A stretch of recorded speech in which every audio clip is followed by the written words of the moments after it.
Hello and welcome to another episode of SCP Cafe. I'm your host, Blue Soul, SCP Wiki moderator, chat operator, subreddit moderator, author, loving husband. I almost said father. I'm not a father. That's weird. Dog petter. Man of mystery. We'll go with that. 2019 week 6, we're here already. By the time this podcast goes live, we will be probably at almost exactly 7 days left for voting for the Cliche Contest. If you haven't been to the Cliche Con page in a little while, we've got, it's kind of broken out now into its various categories, and we'll be able to have our final results. Not quite in time for week 7, but we might cheat. We might call it a little early if it's not particularly close. In other news, the big news that I kind of hinted at last week that I said would be ready in 2 to 4 weeks. Yeah, I'm still gonna go with that number. I think I'm gonna be ready in about another 1 to 3 weeks now. Things getting farther along, and hopefully I've got something to share with you guys sooner rather than later. I'm excited. I've been putting a ton of effort into it, and I think you're gonna really dig it. I hope so. Anyway, wanted to plug the chat room one more time because it's been pretty flat, been the usual suspects over the last week or two, and would be happy to have more people. If you already know how to get to the SCP Wiki chat rooms, it is simply SCP Cafe is the channel on the SYN IRC network where the rest of our stuff is. If not, from the info pages tab on the wiki under chat guidelines, it'll give you all the info you need on how to connect, and then certainly, join the discussion. I mean, there's at any given time, there's conversation going on. We've got upwards of 100 people in the main channel, and then on SCP Cafe, a little more laid back, but nevertheless, would be happy to have more people. And if you enjoy the show, I will. You'll normally on Thursdays and Fridays kind of see the thought process going in. I will make mention of skips that don't make the cut, or things that amuse me about skips as I read all of them. I tend to do my readings on Wednesdays and Thursdays and narrow it down going into Friday. The narrowing down process for this week has left me with 5 skips out of 20.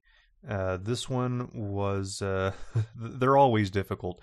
I knew when I was down to, I had gone through 10 of them, kept 5, I still had 10 to go, and I really liked all 5 of the ones I'd already picked. I knew this one was going to be a real bloodbath to determine, but I do have it down to 5.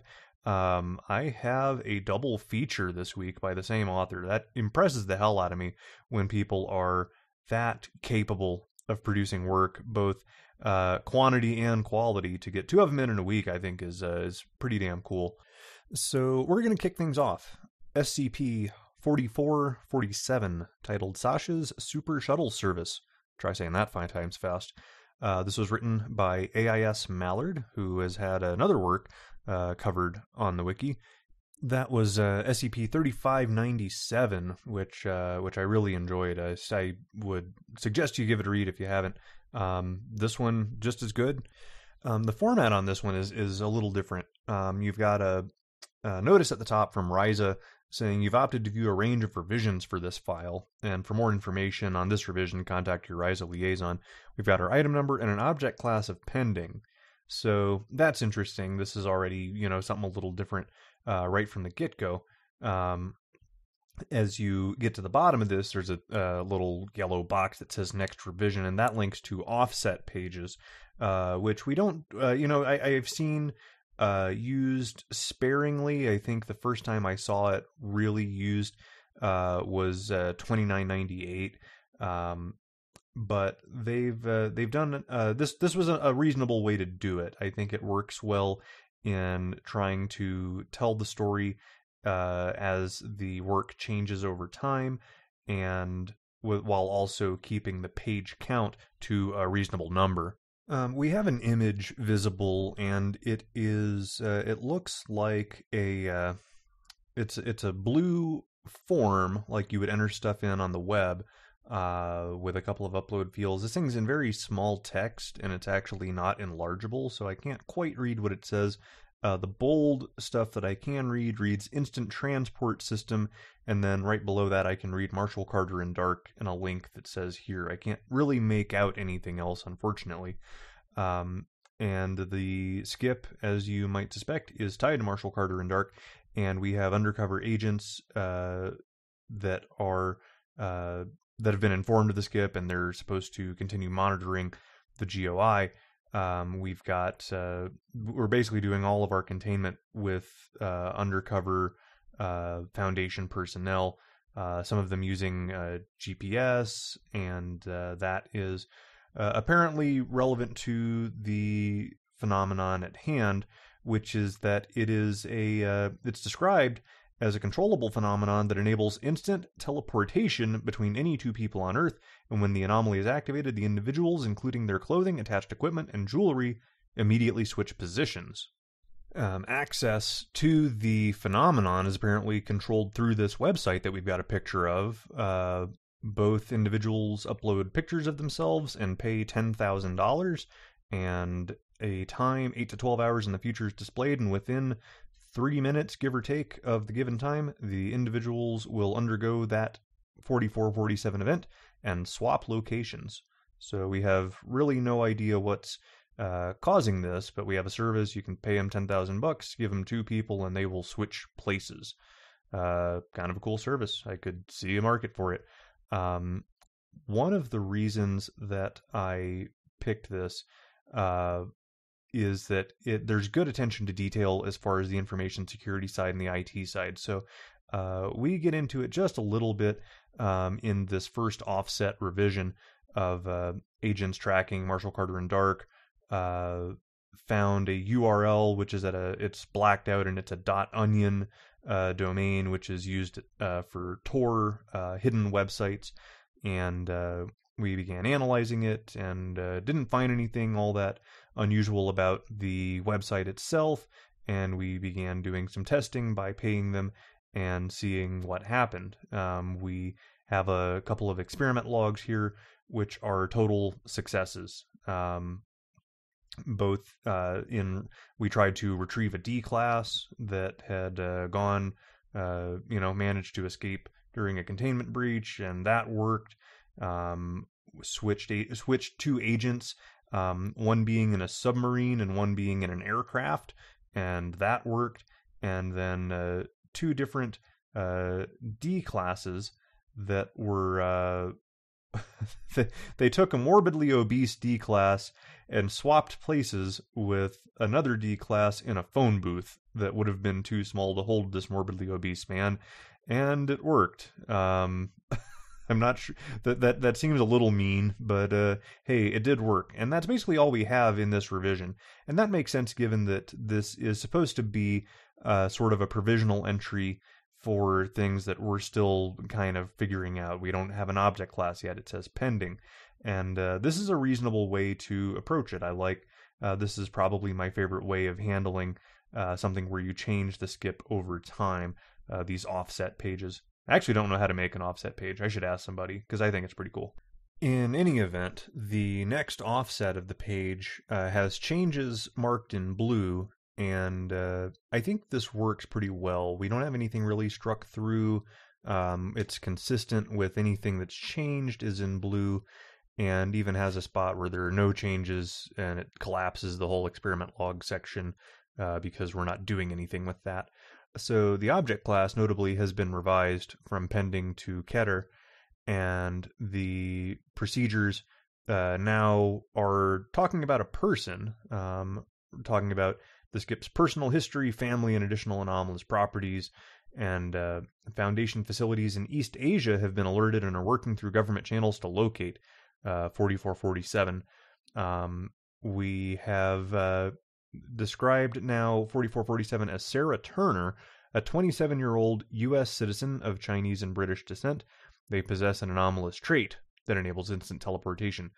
And We last saw Miss Turner in their Los Angeles apartment before being replaced with a confused Chinese national, and it's believed that Sarah Turner utilized their anomalous properties to escape.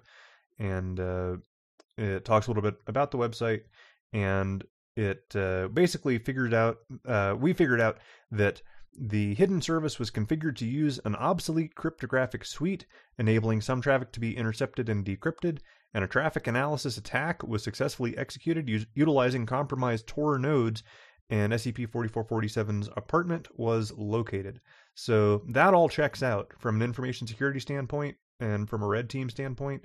That is the sort of thing you would legitimately do to break to pierce the veil, as it were, of a hidden site on the Tor network.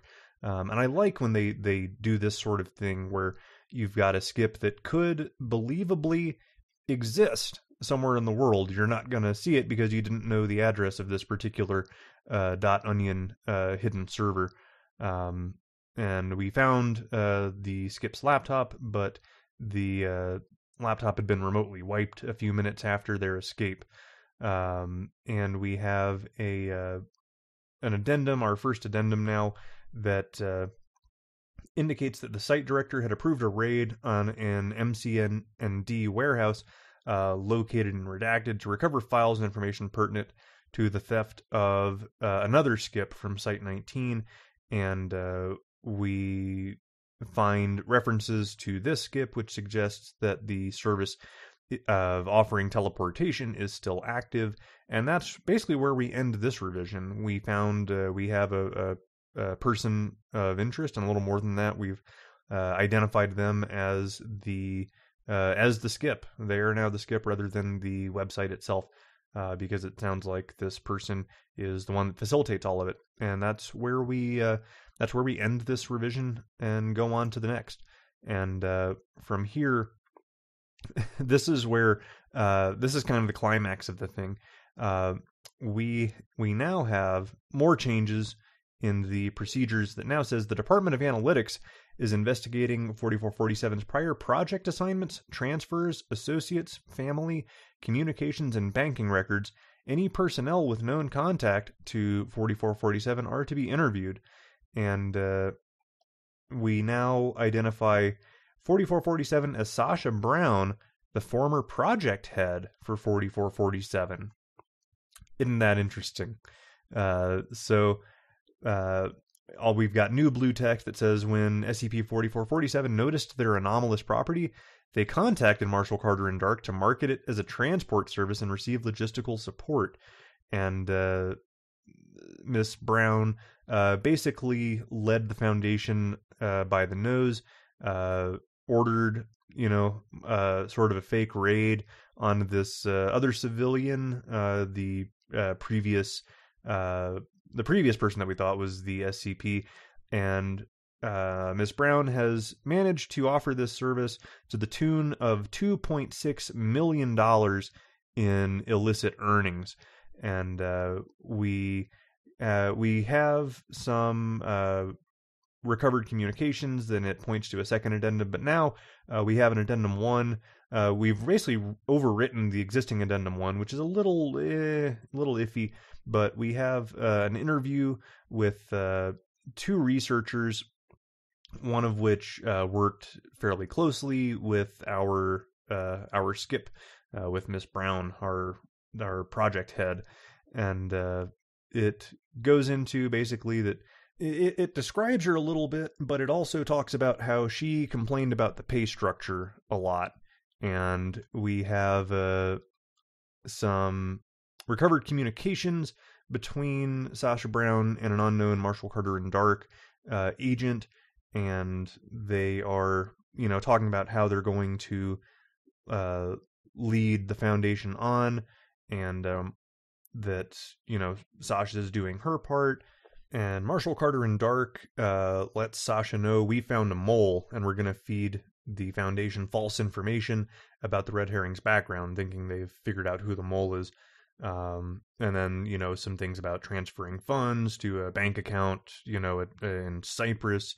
And we have the Sasha Brown saying, "Fuck, the site director authorized a bunch of raids I wasn't aware of. I think they might know something."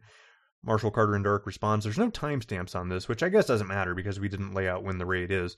But Marshall Carter and Dark says, "Recovery team is en route. Switch with person number 087 immediately." And right below that, we have a link to Final Revision.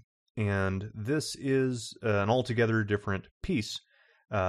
This object class is safe, and we have an image of a simple silver ring. Looks a lot like my wedding band, actually. And we have new procedures that indicate that 4447 is to be kept in a lead-lined anomalous item vault at storage site 77, and testing must be approved by 2 level 4 personnel, and all subjects must wear GPS tracking anklets. And 4447 is a stainless steel engineer's ring. Aha. When exposed to a weak psychic emanation, it can instantly exchange the positions of any 2 humans within 15 kilometers of the Earth's surface. This also swaps clothing, accessories, and carried luggage. Has a mass limit based on the strength of the possessor's psychic will, and it's unknown how the ring gained its anomalous properties. And we had we basically successfully raided.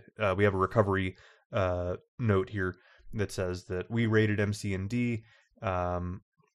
Brown escaped using this ring, and we basically fed her bad information. And okay, so that's where we have our thing that says switch with person 087. That was the Foundation leading them on. She swapped places with somebody that we already had held in a containment chamber. So she arrived, we sedated her, stuck a GPS tracker on her, and figured it out. And that's where we end the article. So this was really good. I like a lot of things about this. It portrays the Foundation as fairly cunning and able to outsmart the GOIs. We've got we have the actual anomalous entity itself, this ring. We don't get too much into how the hell this thing came to be, because it's honestly, this is more or less just an anomalous item. This could go in the anomalous items log, but we've built up all the stuff that made this an interesting work. That you have to read the whole thing and then kind of go back and go, oh, that's what was going on. We had one of these people that we knew she could switch with, and gleaned all the information through the raid, and then sort of sent that false flag message of, hey, they're about to raid. You need to switch with this other person, and she switched herself into a containment cell. I dig that. Everything in here is good. The tone's good. The IT stuff, and I told the author, apparently all you need to do to really improve your chances of inclusion on this podcast is to nail the IT and the information security stuff. Because I saw that, and this was pretty well a lock, but this is a good work in its own right. You take that stuff out, this is still a great piece and a very easy +1. Moving on, SCP-4304, titled "There is no honor among thieves, even when mechas are involved." This was written by 9volt. This might be the third 9volt skip I've covered in about 8 weeks. So 9volt's still on fire. I'm going to set this up a little bit, because when you visit the page, this has a full theme override, and it's quite attractive. I actually might yank this theme and port it into SCSSP. It has sort of a cyberpunk look to it.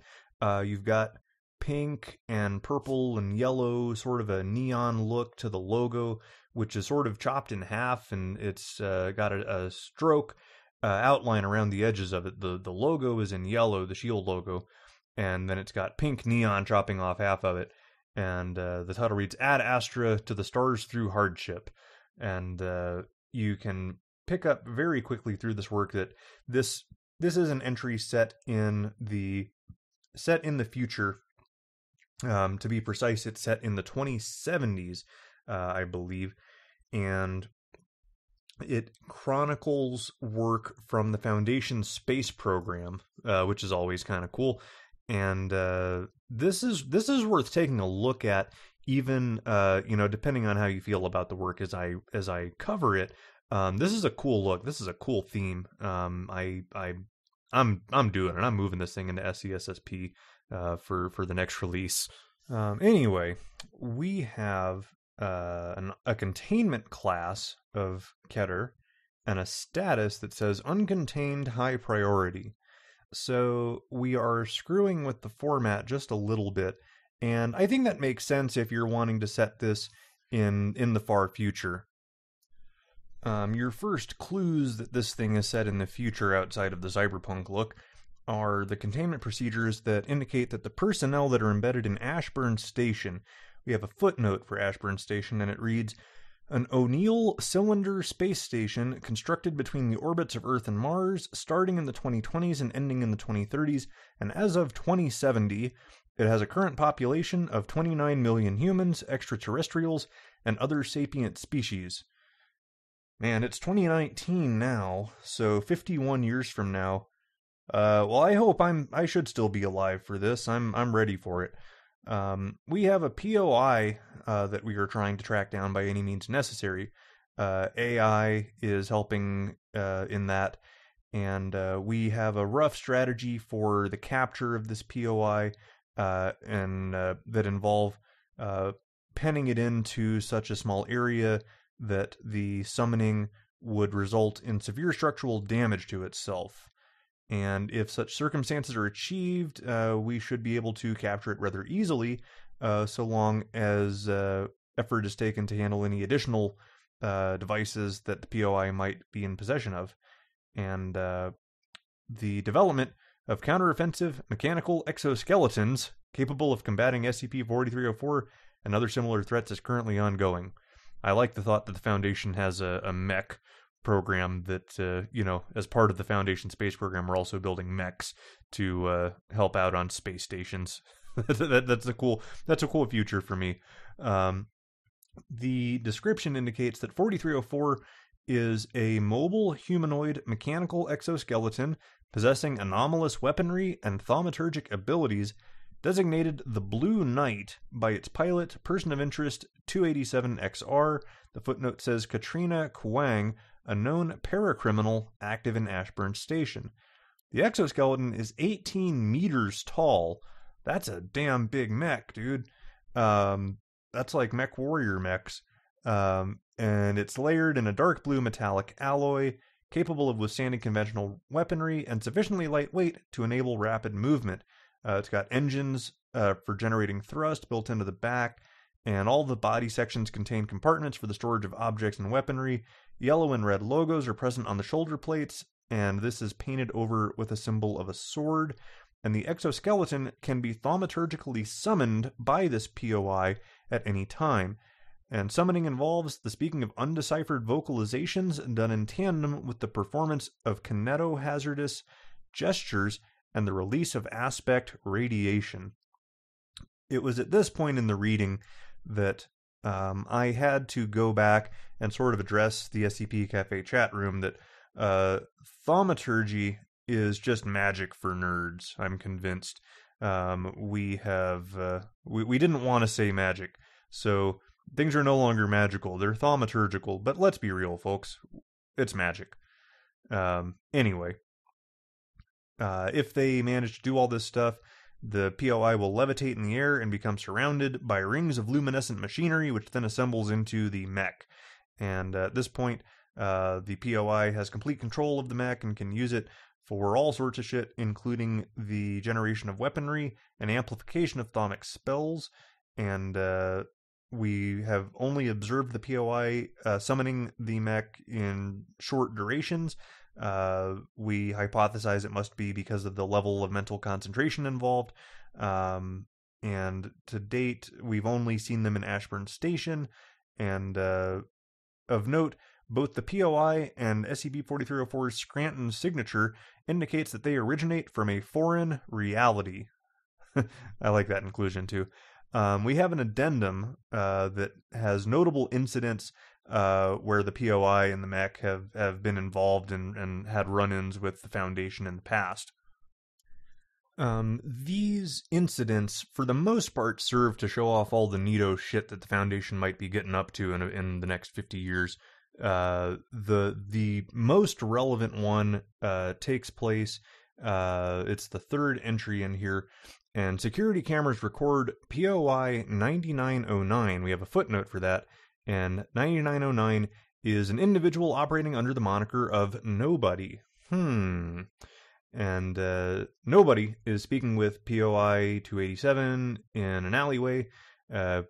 Nobody nods to her. She rushes out of the alley, summons the mech, unfolds the exoskeleton's hand into a mass of mechanical tendrils that drag Nobody into a component on its left arm, and the skip propels away from the alley as task forces arrive. The final action log here involves the mech manifesting outside the Sector 3 Omicron containment spire. I love that. It generates a set of thaumic shields that converge into a cone and drill through the building's outer walls. And through a combination of the shields and fire of Nobody's weaponry, all security androids are dispatched, and High Security Chamber 0, storing the in-development NetZac Empyrean Astral Laser System, is breached. And the laser system and other present experimental weaponry apportate into 4304 storage compartments. And from there, a way, and way is capitalized, to an unknown extra-dimensional space forms under the exoskeleton as an MTF enters the chamber. And unusually, the skip generates weaponry to attack the task force, but all of it fails to fire or spontaneously breaks. The skip enters the way after 1 minute and vanishes, and its left arm is observed to be jittering, and we'll come back to that. That's relevant. So we go from there into a set of messages, and this probably should have been a second addendum. The context of it is these are logs that we retrieved from the Ashfire Messenger app. One of our AIs was able to pick these up, and they're all one way. We don't get any responses. So it says, "Hey, the raid is done. Could you let me out now?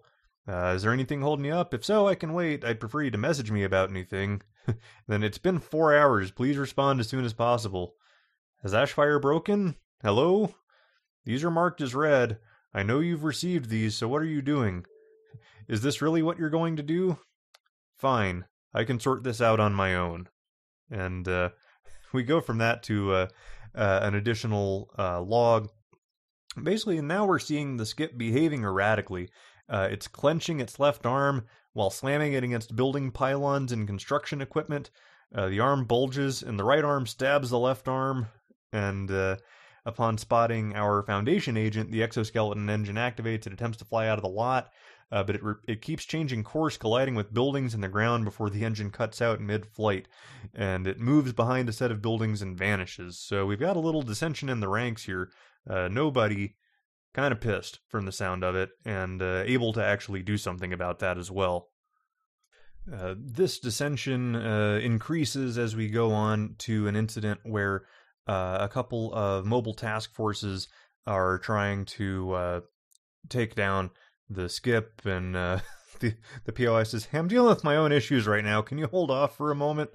And our POI and Nobody are arguing back and forth, and there's a line in here that I like. It said, "Look, we made a deal, and I expect you to fully hold your end of it. Is that really such a good reason for you to be freaking out?" And there's a pause.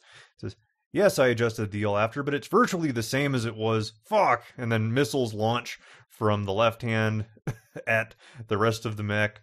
So there's more of this fighting within. We try to take the opportunity to take it down. We're not successful. But there's a lot more infighting, and we go.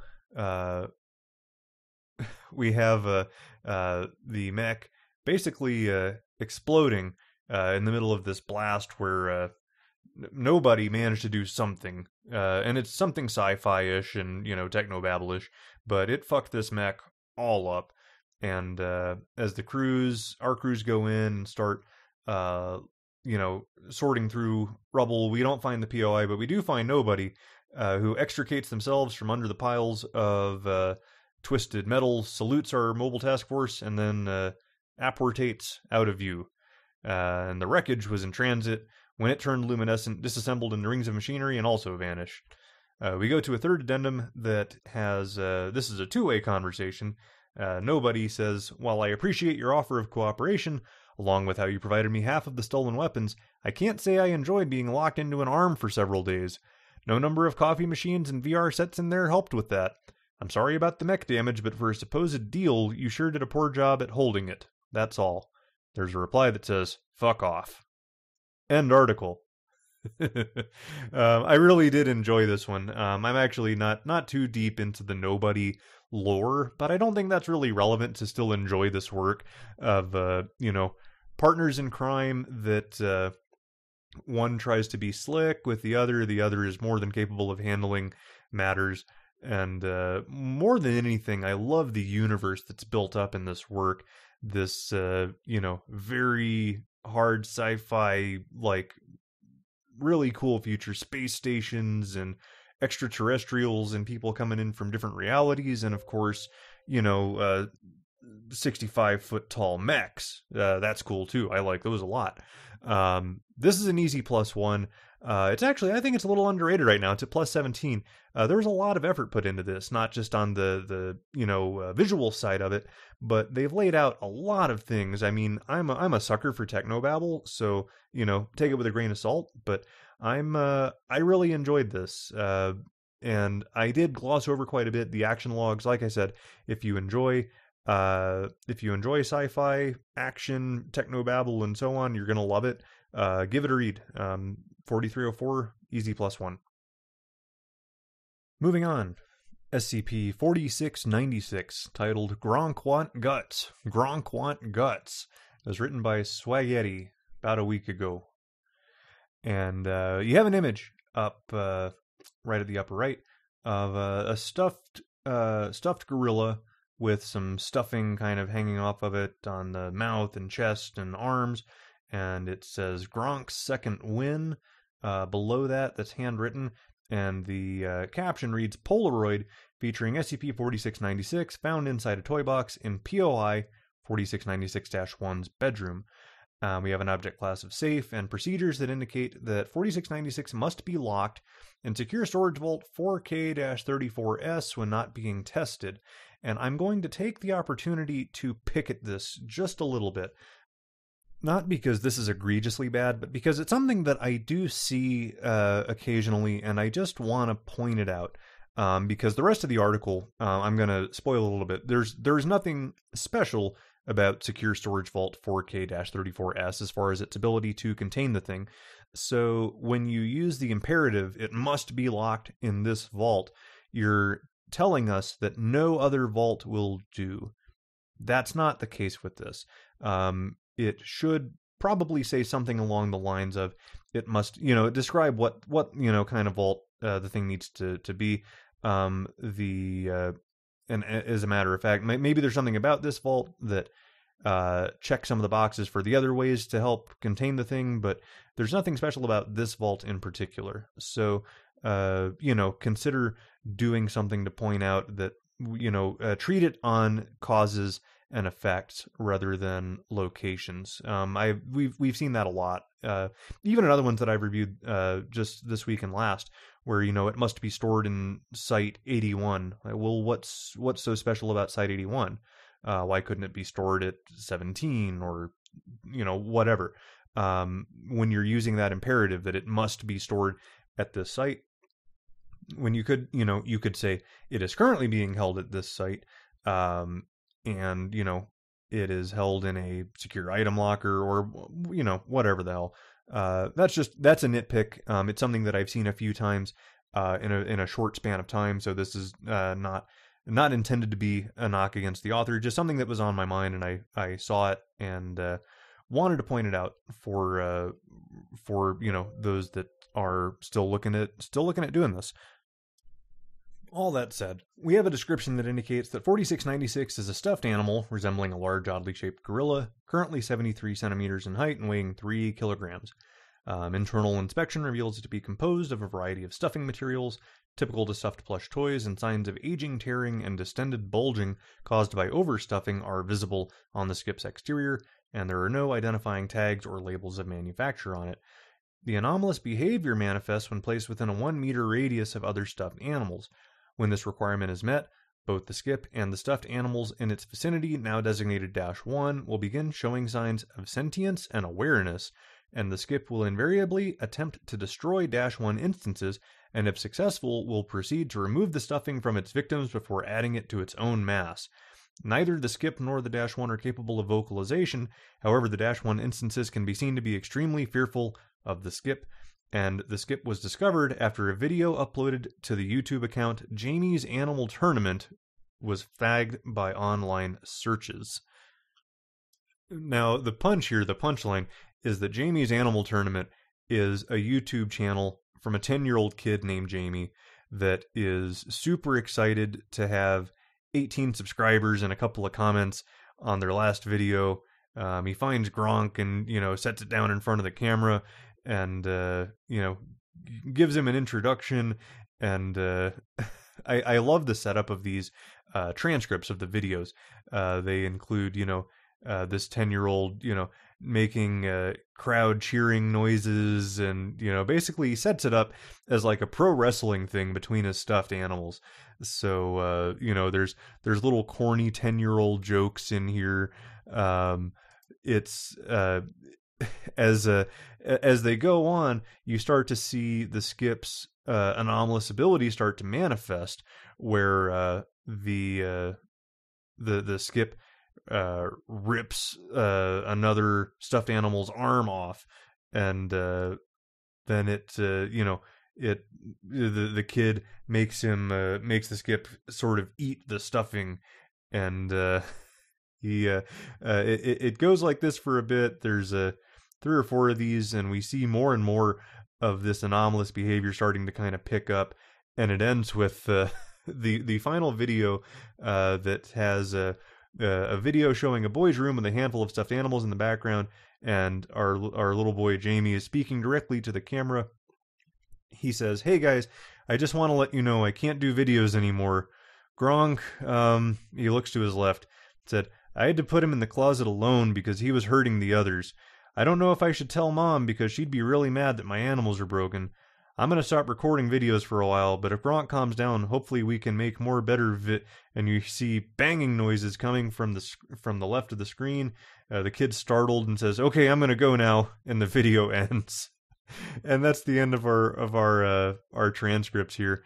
And our kid claims that after he filmed the video, they removed the skip from the house and took it to a dumpster and just tossed it. And we lost it for 2 months between the video and the date of containment. And we have an incident, which is a Facebook live stream, which I can imagine being a royal shit show, showing the skip attacking a stuffed bear at a carnival. And a containment team goes out finding our skip inert, and the live stream was scrubbed. Cover stories were disseminated of it being a viral marketing stunt for a new toy line, and witnesses were interviewed and amnestized to further cloud the veracity of the incident. We have an interview log between the dude doing the live streaming and a Foundation agent. So the dialogue in this is really good. I'm not going to go through all of it.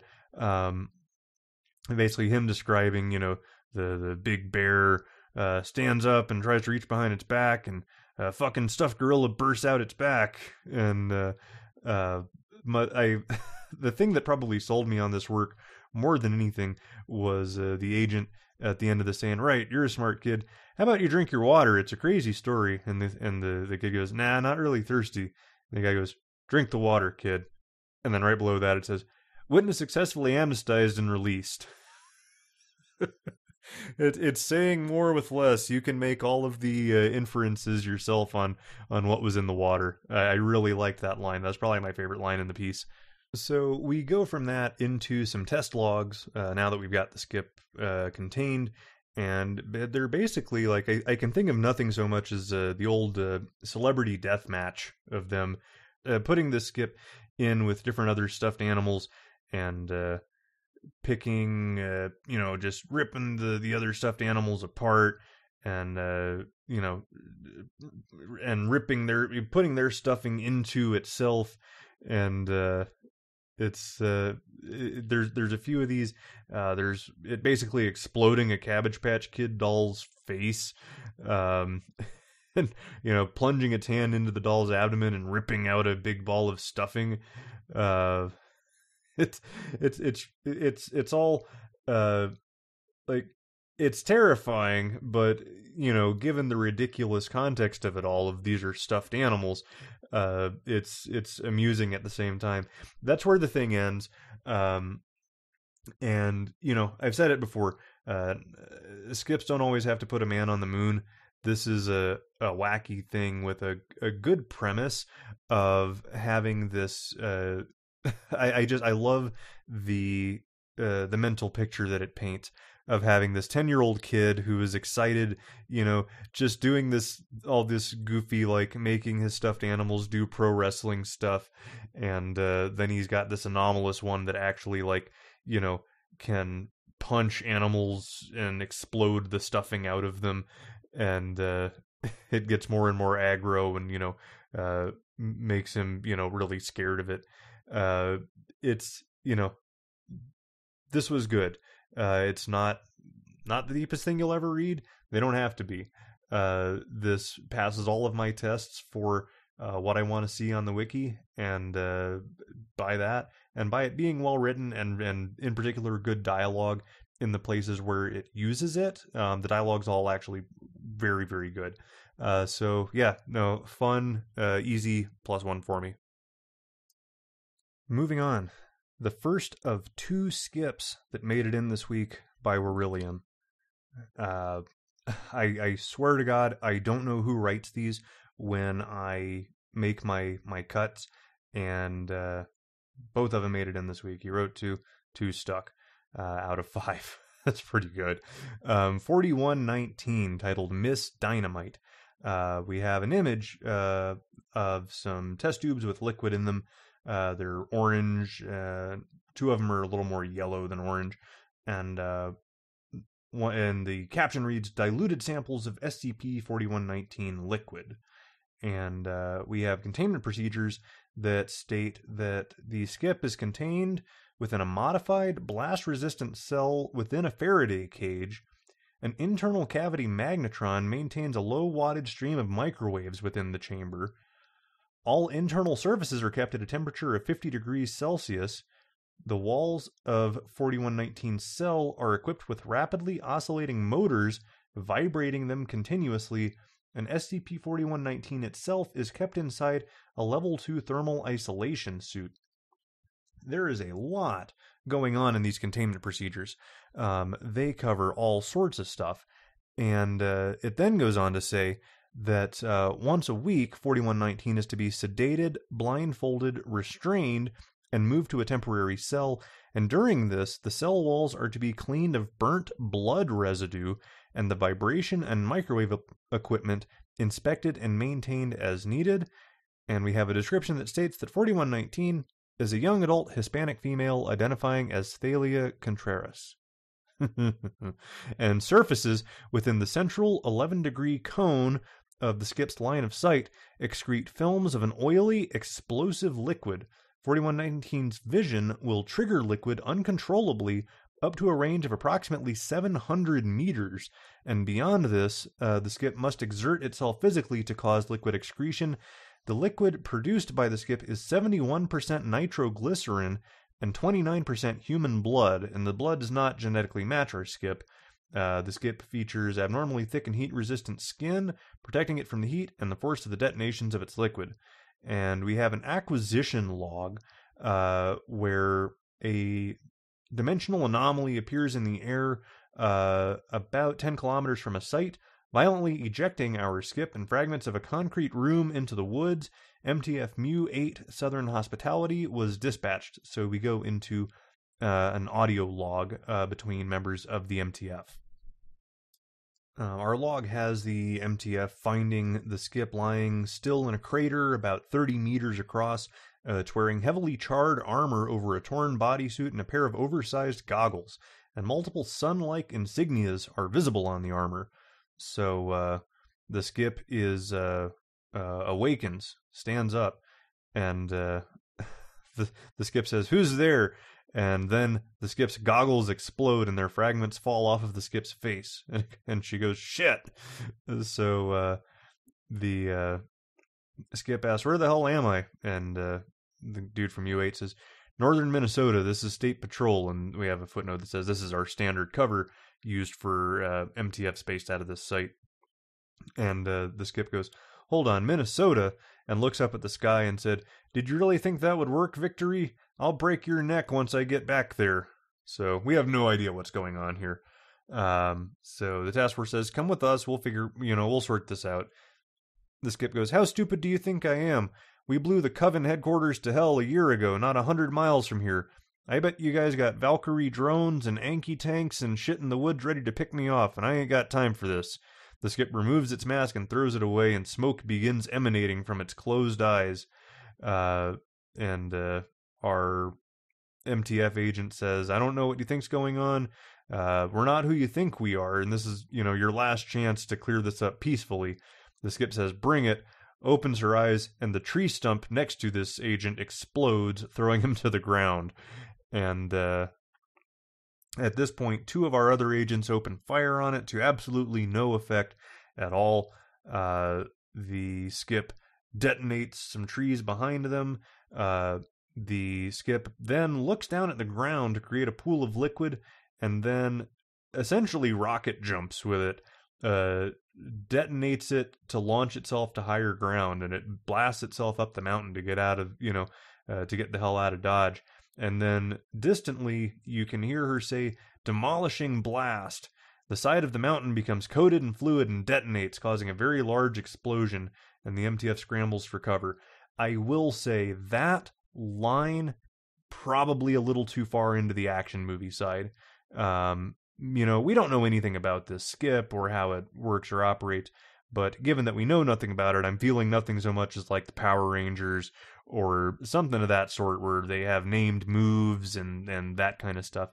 Probably a little too over the top, and the rest of it doesn't really punch it up in that way. So the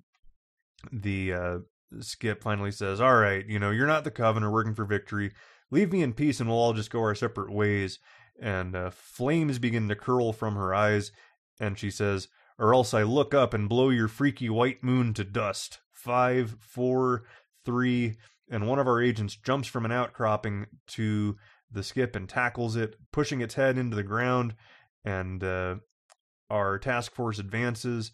Our agent grapples with the skip, keeping his hands over her eyes. The skip regains her footing and swings him against the rock and throws him off the cliff. And at that point, another agent shoots her in the face with immobilizing gel, covering her nose and eyes.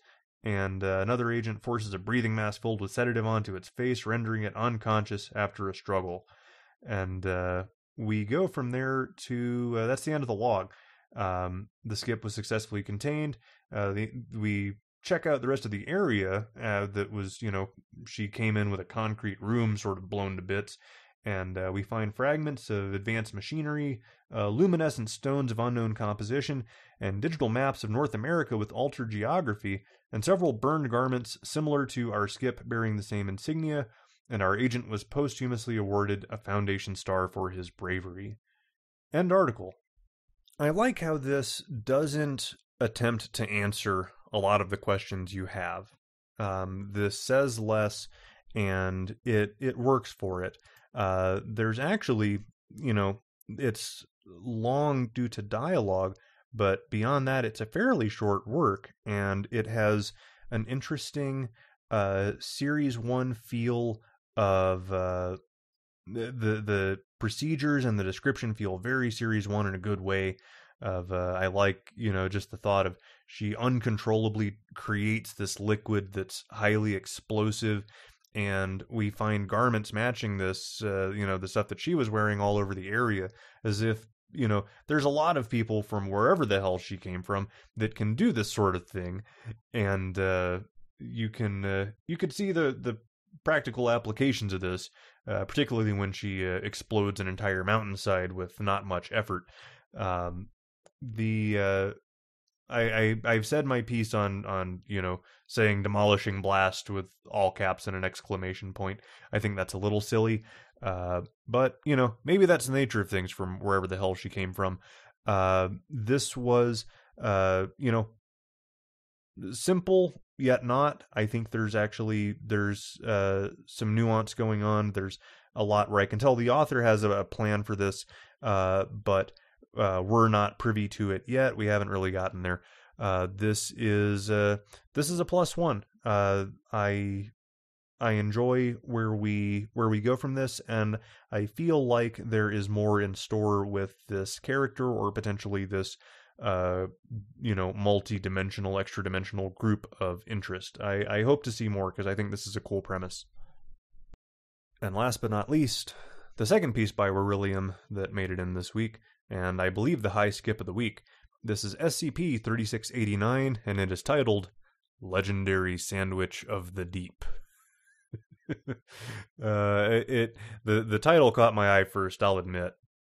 We have no images in this work, and an object class of Keter. We've got quite a few of those this week, as a matter of fact.